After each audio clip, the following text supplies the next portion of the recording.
Goal State Software is pleased to announce the FullBoard 11 Plus Word Game Helper, an Android app directly supporting 11 different word games, along with 9 different word lists for those games, having a total of over 1.7 million words. This is the first helper app that is designed to give you genuine insight into your game. It is not a mere cheat app that does no more than give you the answers. It presents a view of your board that uncovers and, quite literally, illuminates its potential, so that you will learn to recognize opportunities that you might not have otherwise noticed, and to use words that you might not have otherwise learned. To gain maximum benefit from FullBoard, we suggest that you use it only after you have selected and committed to a play by exercising your own abilities. Then, when your mind has fully engaged with the board, its patterns, and the letters on your rack, use FullBoard's unique features to gain insight into what you may have missed, so that you'll find better words on your own in the future. For this demonstration, we'll be using a Wordfeud game that I'm currently playing. And since I've come to FullBoard directly from that game, I need to only swipe my finger across the board, as I'm about to do now, swipe, to hide FullBoard, revealing the Wordfeud game behind it. You can see on this game that the word suet is the word that I've just played for 20 points, and that because Wordfeud refills the rack from the right, you also know that these 3 letters on the left were on the rack along with suet at the time I made my play. Redox is the first word played in this game, and since I always file my games in progress under the first word played, I can now lift my finger, revealing FullBoard again, bring up the menu, select Load Board, and select Redox from that menu. And there you see, reloaded, the game as it was the last time I made my play and analyzed it in FullBoard at that time. Now we'll just swipe again and look at what was on the rack, S-U-E-T-A-A-I, type those letters in here, click on the rack, tap on the rack, and S-U-E-T-A-A-I,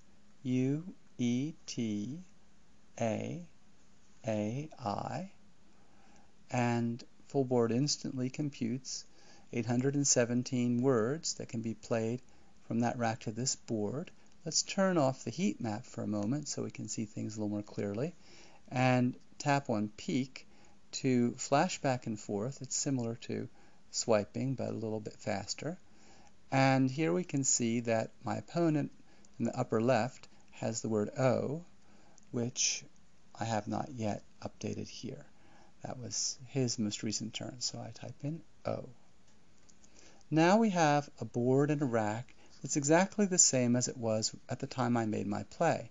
Before we go any further, though, I'm going to turn on my Bluetooth keyboard, and that way we'll be able to go into a landscape orientation, which is more appropriate for the video, which is also landscaped.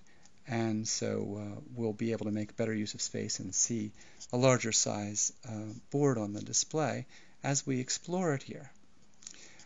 So the first thing we see is that suet has come up as the highest rated word, and that is the word that I played. So I feel pretty good about that I found a word at least that had the highest score that was possible. If you look at the rack, you see that S-U-E-T is identified as ghosted white color, translucent letters, which indicates that they are to be played if you select this word.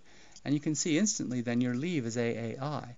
If I tap on the right arrow button, you'll see the next word, which is also for 20 points, is C, and likewise the rack updates to show you the leave from that, and so on, us and a C. Now let's turn on, first of all, I'll slide onto this all the way back to the beginning, and let's turn on the heat map to get what we call an expert's view of the board. This is a view that shows you, using color encoding, where the best places to play are in terms of the score of the words. And so if you look at the heat map button itself, it serves not only as a button, but it doubles as a color key for the heat map. The center of the button is red. As you go outward, you get to orange and then yellow, and then green, and then light blue, and then dark blue. And that's in descending order of score or heat. So the red and orange areas are the ones to look for. And you can see a pattern on the board is that every place where you see those hot areas is a place where you're making multiple side words or crosses with other words or letters that are already on the board. So this is an important insight because we know that our rack is filled with 1-point letters, except for the U, which has 2 points. So one of the best ways to pick up additional points is to pick them up by making crosses with letters that are already on the board. Now that we have that insight and we can see the pattern on the board, that's still rather abstract. What if we want to know, well, what specifically are the words that are in a particular hot area?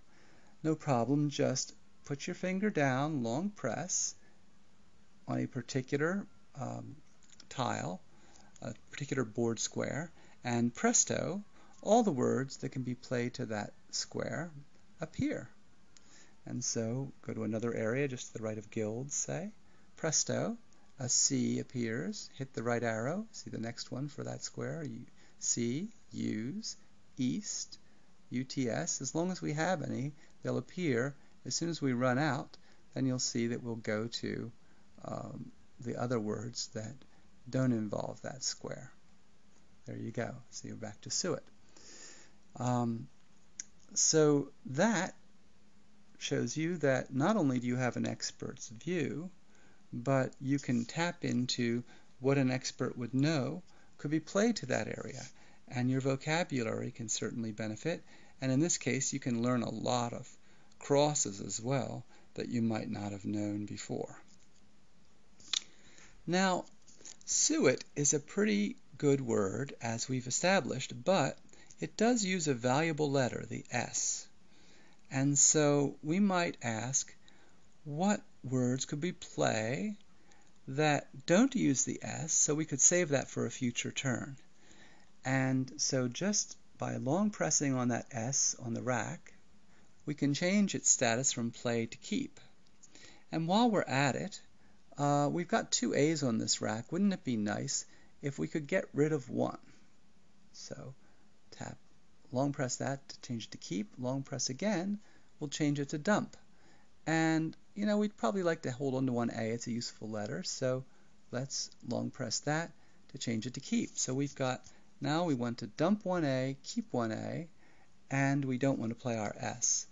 And FullBoard instantly finds towel as a word that dumps 1A, keeps 1A, and doesn't play the S. And that's 17 points. Look at the leave of towel. It's very good. S-E-A-I. Whereas, let's now set these letters back to their default setting. Turn that S back to play. Turn this A from dump back to play. Turn this A from keep back to play. And the suet word that I actually found results in a leave of AAI. That certainly isn't as good as what we get from towel. Now, once you've decided on what the best word was, go back to the word you actually played and tap the play button. So as a convenience then, we'll just take that word, suet, off your rack and put it onto the board. And now we can use the save board option, and it comes up with the default as Redox, which is what we loaded, and we save that back to Redox so that we can load it back in the next time we take a turn. Let's turn off the heat map now, since it's kind of sparse with only 3 letters on the rack. And there's one more feature I'd like to show you, a little extra, which is check word. And since we're still using the Bluetooth keyboard, I'm going to type in on that. So if I type in B, that's not a word, and you get an X there. But the dotted line under the X says there are words that begin with B that are longer than this. So continue, B-R, I, L, all those are not words. L, brill is a word, aha. So then continuing to type, because we see it's still a dotted line, I, A, N, not words, T. T is a word. But look at that, there's still a dotted line under, there must be a longer word. Is it possible that brilliant could be pluralized, that it's a noun as well as an adjective? Let's try an S. Yep, brilliance. And you also see that there's a solid line now under the check mark, which means you can't make any longer words that begin with brilliance, so there's no point in typing any further. There are a number of features that we won't have time to cover during the present demonstration. Specifically, you're able to sort not only by score, the default mode, but also by alphabetical order, length, and position on the board. Also, there's a button that, when pressed, will take you to an external dictionary site to view a definition of the presently displayed word. And there's also a special single row mode which allows you to retrieve anagrams as well as words that conform to a specific pattern of letters. And finally, there's a guided tour mode which allows you to receive instructions on how to use each feature as it guides you through those features while you're actually using the app. Thank you for joining us during this demonstration of the FullBoard Word Game Helper app. We hope that you will visit us at play.google.com to download the app, and we look forward to hearing from you regarding your experiences in using the app to improve your word game skills.